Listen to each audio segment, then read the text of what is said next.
We are continuing in this series called Blessed, and it's a series based on that opening portion of our Lord's famous Sermon on the Mount, and in particular, we are looking at those 8 power-packed statements of wisdom that Jesus offers and that today we refer to as the Beatitudes. And we've learned in this series that beatitude, it just basically means supremely blessed. So the last 5 weeks, we've looked at those first 5 Beatitudes. Today is week 6, and so we're going to look at the 6th Beatitude, where Jesus says in Matthew 5, verse 8, "Blessed are the pure in heart, for they will see God." Now, in this Beatitude, Jesus wants you to realize that purity is a key element for you to see God.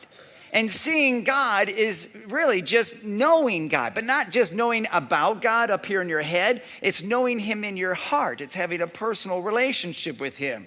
It's experiencing His presence. It's feeling His power. It's resting in His peace. It's living your life the way God wants you to live. That's what it means to see God. Seeing God means being up close and personal with Him and being in a relationship with Him. Okay, so that's what it means to see God, and Jesus says that you will see God when you are pure in heart. And to be pure in heart really it means to live with integrity. But before we can talk about what integrity is, I think it's really important that we understand what integrity isn't. Okay, we need to understand what it means, but also we need to understand what it doesn't mean. First, integrity does not mean perfection. Okay, it does not mean that you have to be sinless, that you never ever do anything wrong.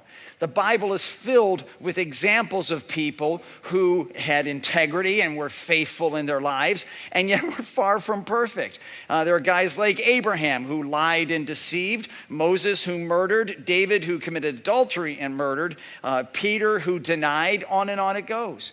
So no, to have integrity does not mean that you have to be perfect. If that were the case, none of us could have integrity, right? But then what does integrity mean? Integrity means, first of all, wholeness. It means that you don't live a life where you are segmented. You segment your life into these different compartments. Some people think their life is like a pie, and they divide their life into these different slices. So this slice of their pie life is their career. And then over here is their spiritual life. This is their church. So, show up for an hour. That's their slice of the pie of their life. And then there's this other slice. That's their sports life. And this is their family life. And over here is their social life. Oh, way over here, that's their secret life, where you have all those compulsions and addictions that nobody else knows about. So they live their lives in these different compartments. But that's not a life of integrity. A life of integrity is when you are the exact same person that everybody talks to regardless of what slice of the pie you might be dealing with in that moment. So integrity is wholeness. But second, integrity is also authenticity. And by that I mean integrity means that you don't act one way and use a certain kind of language when with your certain group of people, like your church, and then you act a completely different way and have a whole different kind of vocabulary when you're with your buddies and it's happy hour. Okay, that is not integrity.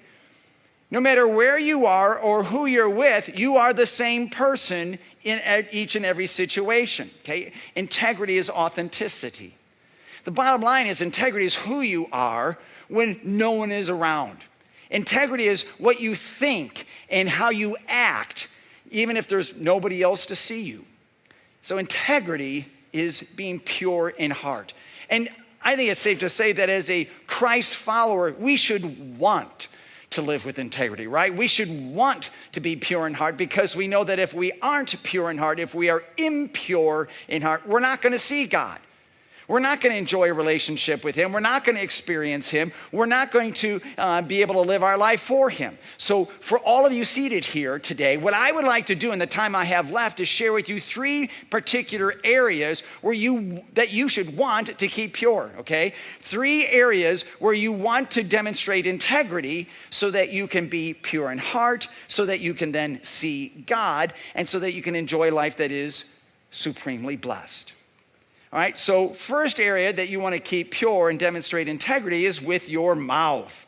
Yes, with your mouth. Because what you say and what you do has a direct impact on who you are. So your words matter. And because your words matter, there are several areas that you want to pay attention to when it comes to having a pure mouth. For example, you want to pay attention to the area of lying. Back in 2021, so just like 3 years ago, the University of Wisconsin did a study on lying, and they found out, which was a surprise to no one, that we are really good liars. At any given moment, 79% of us are telling a lie to somebody else. And while that study determined that 90% of those lies are what we affectionately refer to as little white lies, they're kind of inconsequential, they're still lies. And I know people will say, well, that wasn't very harmful. And people will tell little white lies to make them feel better and to be more likable. And then when they tell those little white lies, it's not a big deal, but it is a big deal. In Colossians 3, it says, do not lie to each other, since you have taken off your old self with its practices and have put on the new self. Since you have become a new creation, a new person in Jesus, don't lie. So to help you with that, I'm going to offer you the first of 3 homework assignments that involve your having a pure mouth. And the first homework assignment is simply lie less, right? Just stop, lie. When it comes to lying or stretching the truth, don't do it as often. Now, you will never get to that point where you never, ever lie. Okay, but let's say that, this past week you've lied 100 times. Let's shoot for 50 times, huh? Let's just bring it down a little. And ask God for his help, right? Ask God to change your heart and to understand that what you say matters. All right, the second area that you want to pay attention to is the area of your language. And by that I mean those words, the specific words that you speak. And not just lies, but words that can be hurtful and mean. Right? You know those words that belittle and cut down, words that are destructive and mean and cruel. Watch your language. Ephesians 4 says, do not let any unwholesome talk come out of your mouths, but only what is helpful for building others up. So that verse right there, up there on the screen, that is the standard for the language that should be coming out of your mouth as a follower of Jesus. Your language should be kind and gentle and polite and positive, and it should build up and be helpful.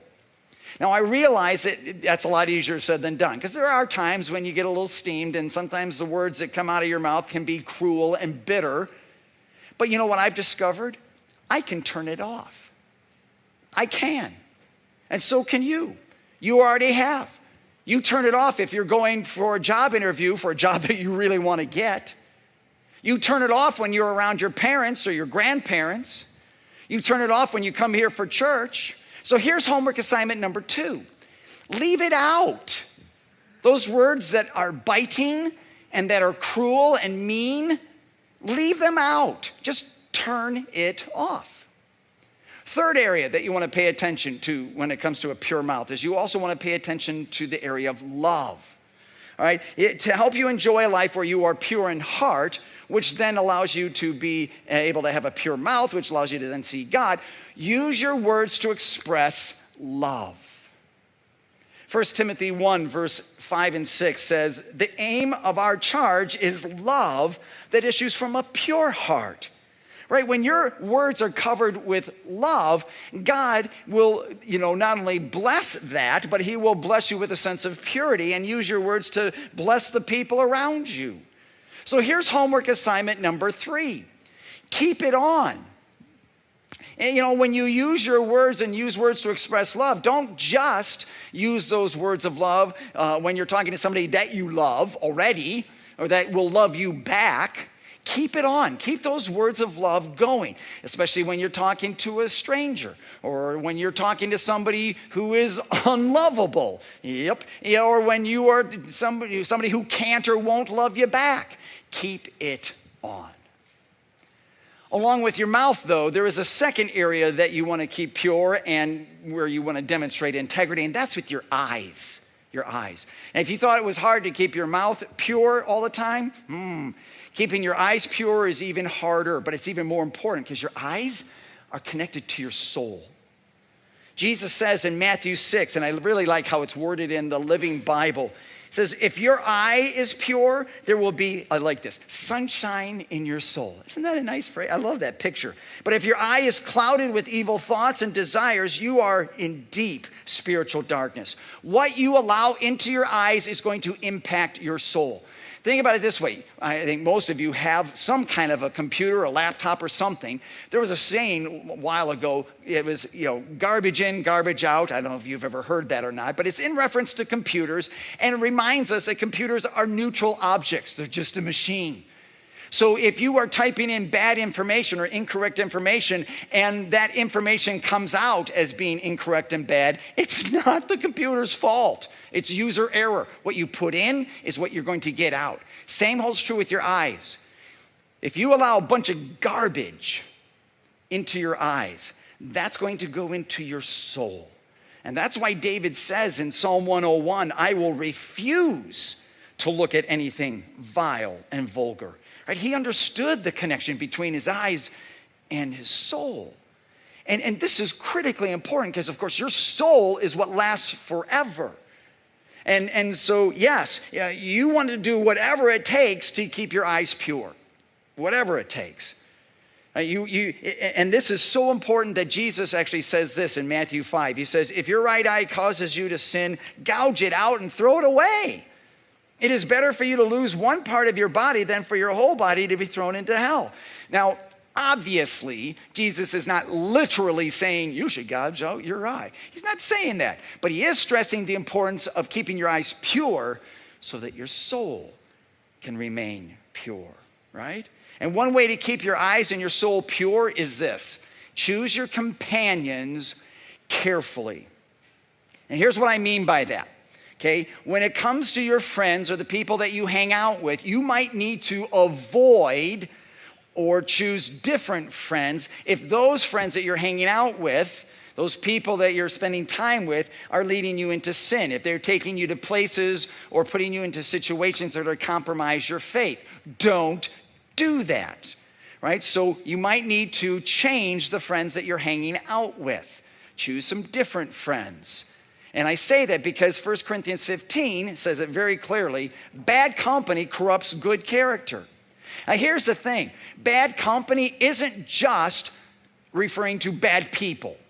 It can refer to bad things that are your constant companion. It might be your cell phone. That's a constant companion for many of you.